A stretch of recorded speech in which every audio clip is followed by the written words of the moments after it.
Hello, my name is Ajmal Mushtaq. I am the CEO of Boss Pizza. So I am a keynote speaker here at the Expo, and I will be talking about my top 10 strategies to grow a business.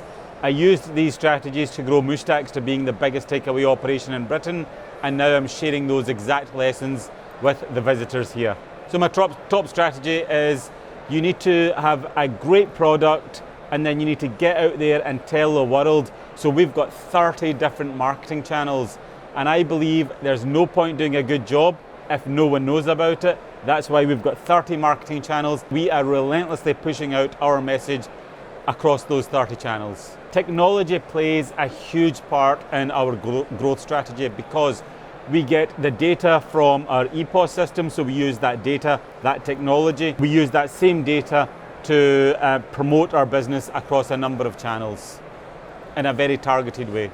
Well, with the impending recession, it's becoming more and more difficult.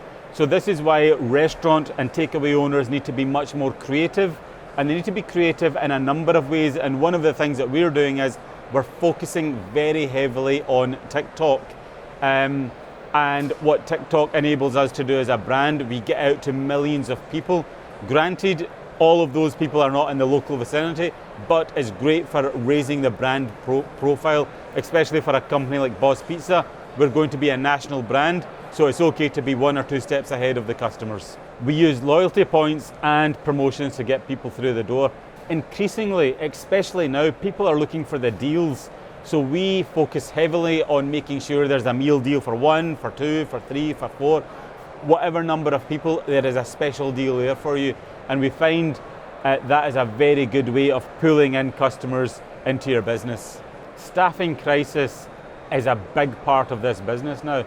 There is nobody that wakes up and thinks, I want to work every weekend for the rest of my life. That doesn't happen. So we're increasingly having to rely on students, increasingly like foreign students, and there's less and less people that are willing to work the antisocial hours that this sector demands.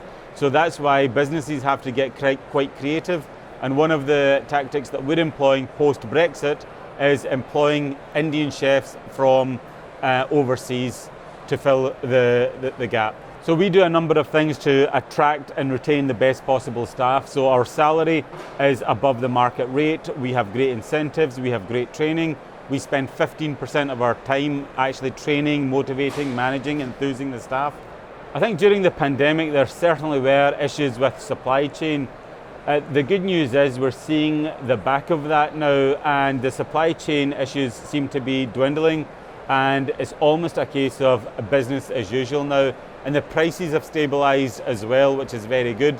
Having said that, now today inflation has hit 10.1%, so we might see another spike in the price of food. Supply chain is a manual process with the suppliers.